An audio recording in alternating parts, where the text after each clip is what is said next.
बोला था मां नीलमानंद जी ने, शिव तुम जागो। और उस समय के कार्यक्रमों में इसका बैनर लगाया जाता था, शिव तुम जागो दीदी नीलमानंद लिखा जाता था उसमें। ये शिव कौन है जो जागा नहीं? ये शिव क्या सोए थे? ये जागा जागा महादेव क्यों कहते हैं हम? क्या महादेव सोए हैं? न वो शिव सोया है, न उसकी सत्ता सोई है, लेकिन हमारे आपके हृदय में जो शिव है वो सोया है। ये कैसे होता है? क्योंकि हम कहते हैं कि हमको क्या पता कि मेरे अंदर महादेव हैं कि नहीं है। जैसे कोई बच्चा जन्म लेता है, उसको नहीं पता है कि उसके अंदर पति का भाव है या पत्नी का भाव है, उसको नहीं पता। वो तो पैदा ही हुआ है तो पता चलता है कि ये मेरे पिता हैं और ये मेरी माँ है। तो उसके अंदर भाव पैदा होता है पुत्र का या पुत्री का। मेरी माँ है, मेरे पिता हैं, ये मेरा भाई है तो भाई का भाव पैदा हो गया, ये मेरी बहन है, भाई का भाव पैदा हो गया। यानी जो जो रिश्ते सामने आते चले जाते हैं उसी का भाव उसके अंदर से पैदा होने लगता है।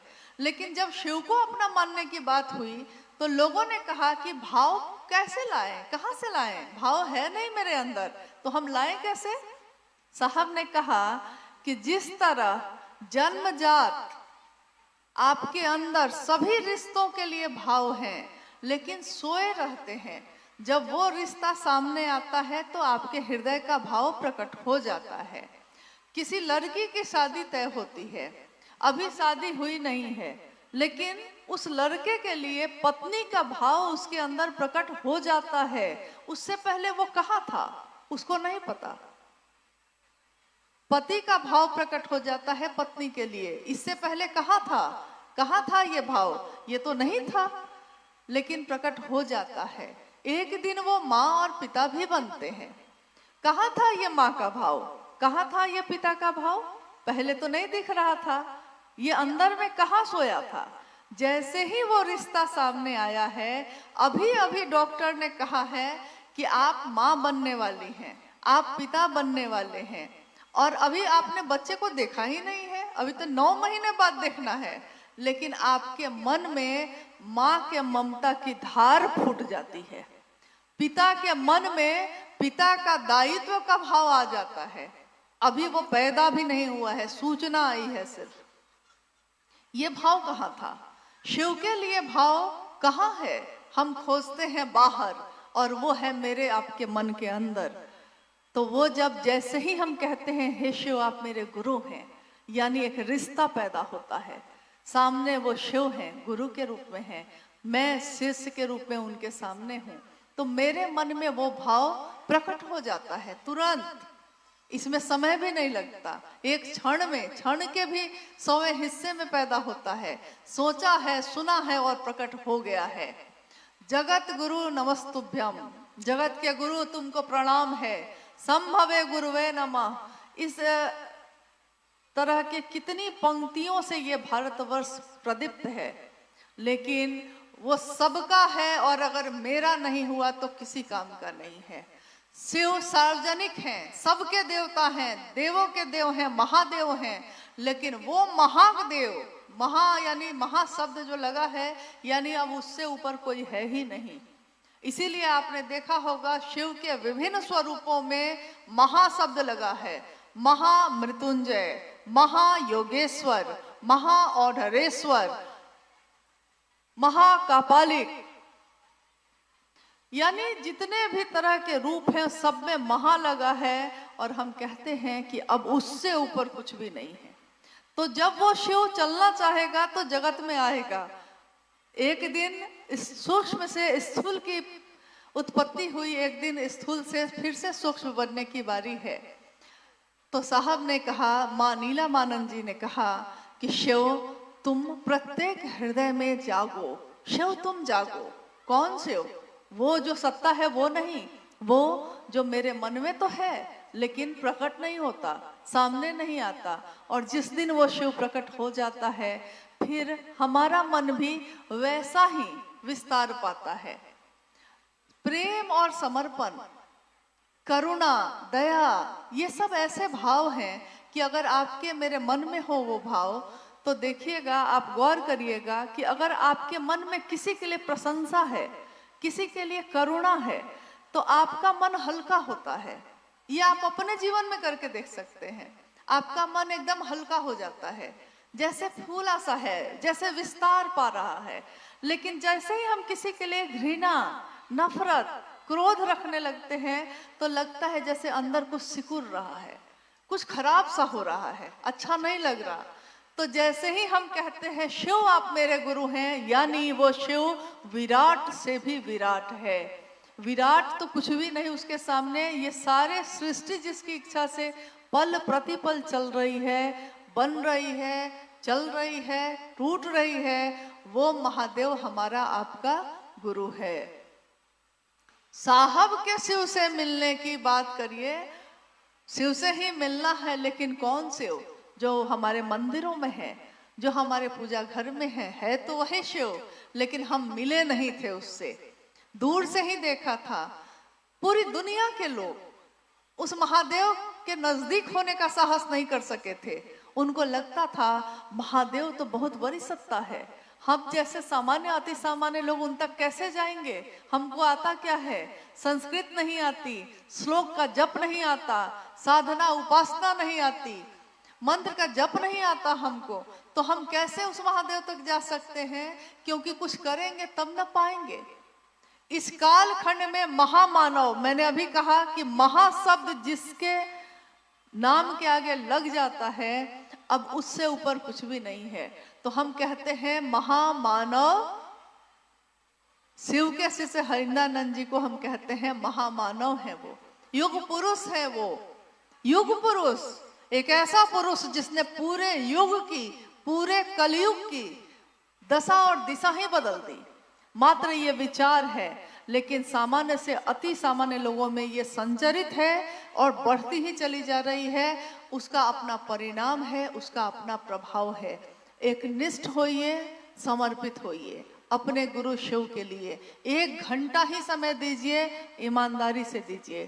कोई नहीं कहता है कि 24 घंटे महादेव महादेव आप करिए, कोई रिश्ता ऐसा नहीं कहता। शिव भी गुरु है, वो क्यों कहेंगे?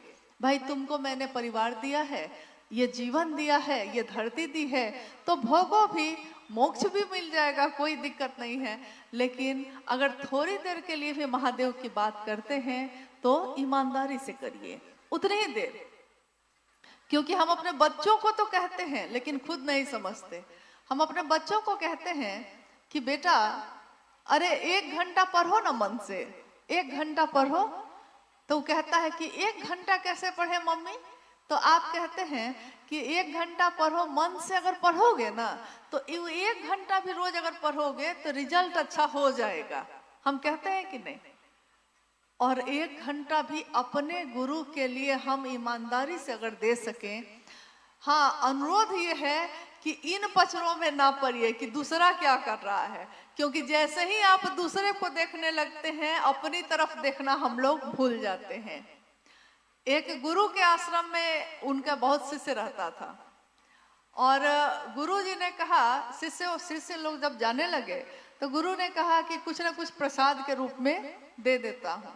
एक शिष्य ने कहा कि गुरु जी मुझको प्रसाद नहीं चाहिए, मुझको कोई ऐसी चीज चाहिए जिससे मैं जान लूं कि दूसरों के मन में क्या चलता है। तो गुरु के पास एक आईना रखा था। गुरु जी ने आईना, शीशा उठाकर उस शिष्य को दे दिया और कहा कि ठीक है, लो ये शीशा, ये आईना लो।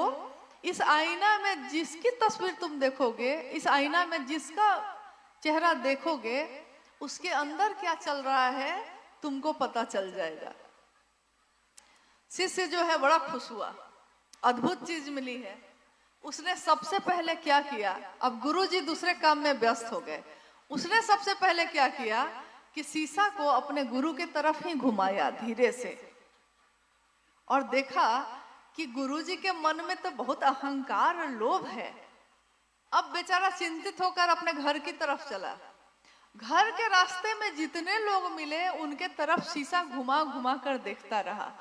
किसी के मन में कुछ था, किसी के मन में कुछ था, लेकिन ये दुखी ही होता चला गया। अंत में ये घर भी पहुंच गया, घर के लोगों के तरफ भी शीशा घुमा घुमा कर देख लिया। कुछ दिन रहना था, रहा घर पे, वापस गुरुकुल फिर से आया, शीशा लेते हुए आया। तब उसने कहा, गुरुजी, प्रणाम किया गुरु को। गुरु ने पूछा कि अच्छा रहा घर का? उसने कहा जी बहुत अच्छा रहा। तो फिर उसने कहा कि गुरुजी एक बात पूछनी है। गुरु ने कहा पूछो। उसने कहा कि आप तो मेरे गुरु हैं, लेकिन मैंने शीशा आपके तरफ घुमाया तो उसमें भी क्रोध, लोभ, लालच सब दिख रहा था, ऐसा कैसे हुआ? गुरु ने कहा कि तुमने शीशा मांगा था और कहा था कि एक ऐसी चीज दीजिए जिसमें मुझको ये पता चल जाए कि हाँ किसके मन में क्या है, लेकिन तुमने सबके तरफ वो शीशा घुमाया, अपने तरफ घुमाया था? शिष्य ने कहा नहीं। तो गुरु ने कहा कि एक बार अपने तरफ भी घुमा लेना, शुरुआत खुद से करनी चाहिए। तो महादेव का काम कौन कैसा करता है, क्या करता है, हम दूसरों को तो देखते चले जाते हैं, लेकिन इस दूसरों को देखने में अपना रास्ता ही भूल जाते हैं। अपनों की चिंता सताती है और अपनी यात्रा विस्मृत हो जाती है। हम भूल जाते हैं हमने ये रास्ता चुना है, प्रत्येक मानव मन ने इस रास्ते को चुना है कि शिव मेरे हो जाए। इससे सुंदर बात इस धरती पे और कुछ भी नहीं हो सकती। वो शिव मेरा हो जाए। अगर वो मेरा हो जाए तो धरती पे क्या है जिसकी कामना बाकी रहेगी? लेकिन हम इसको भूल जाते हैं और दूसरों की तरफ देखने लगते हैं। देखना था महादेव को। अरे महादेव तो इतना सुंदर है कि जो उसको सच में देख ले, यानी मन से महसूस कर ले एक बार, तो उसका मन फिर किसी की तरफ देखता ही नहीं है, वो तो देखेगा ही नहीं। उसकी सुंदरता तो इतनी है। वो सत्य है, सत्यम शिवम सुंदरम। वो सत्य है, वो सुंदर है, वो शिव है, वो भोला है, वो करुणा का अवतार है और मेरा गुरु है। मेरे जीवन का सबसे बड़ा सौभाग्य यही है। हम इस सौभाग्य को नमन करते हैं, अपने गुरु शिव को नमन करते हैं और ये वादा हम सब मिलकर करें अपने गुरु से और अपने गुरुवर वरेण्य गुरु भ्राता से, माँ नीलम आनंद से, कि जो रास्ता आपने दिखाया है और जिस रास्ते पे आप लेके चल रहे हैं, हम सब शिव के शिष्य उस रास्ते पे जैसा आपने चाहा है वैसे ही चलेंगे। जैसा दूसरे चाहते हैं वैसा नहीं चलेंगे। और ये निर्णय तो आपके और मेरे हाथ में होता है कि हम चलना कैसे चाहते हैं। तो आइए चलते हैं शिव की ओर, अपने साहब के साथ, अपनी माँ नीलम आनंद जी के साथ। चारों तरफ पुष्प खिले हैं, सुंदरता है, खुशहाली है, सुगंधित माहौल है और महादेव सामने दिखते हैं। उस महादेव की तरफ चलने में रास्ते में कांटे लगे हैं या फूल बिखरे हैं, ये भी देखने का समय नहीं होता। जब आदमी चलता है, मन में संकल्प लेकर शिव के लिए चलता है, तो बस शिव ही दिखाई देते हैं और कुछ भी दिखाई नहीं देता। तो मेरा और आपका मन, क्योंकि मुझको भी स्वयं शिव का शिष्य बनना है और आपके लिए भी ये कामना है कि आप बनिए, लेकिन ये साहब हरिंद्रानंद जी और माँ नीलम आनंद जी के आशीर्वाद से हो सकता है, शिव की दया से हो सकता है। मैं खुद भी शिव का शिष्य यथार्थ में बनूं और आप सब भी बने। शिव की चर्चा का प्रयोजन एकमात्र यही होता है, शिव भाव से संजात एवं प्रगाढ़। शिव भाव से यानी शिव भाव जो मेरे आपके हृदय में है उससे भींगा हुआ हो, वो प्रगाढ़ हो, गहरा हो। शिव की बात जो मेरे मन को भी भाव से भर दे, आपके मन को भी भाव से भर दे, तब इस शिव चर्चा का प्रयोजन सफल है। और महादेव की दया बनी रहे, बरस रही है, बरसती ही रहे। शिव की शिष्यता व्यापक और व्यापक होती जाए। कोई घर ऐसा नहीं बचे जिसमें उसका दिया न जल रहा हो। आप सभी के चरणों में प्रणाम है। आप सभी से अब हम लोग विदा लेते हैं, लेकिन आप लोग एकदम धीरे धीरे जाइएगा, क्योंकि ऐसा ना हो शहर के लोग परेशान हो जाए। साहब ने हमेशा कहा है कि शिव के शिष्य लाखों की संख्या में भी शहर से गुजर जाएंगे, लेकिन शहर को पता नहीं चलेगा। इतना धीरे धीरे आराम से जाइएगा। आप सभी को मेरा प्रणाम।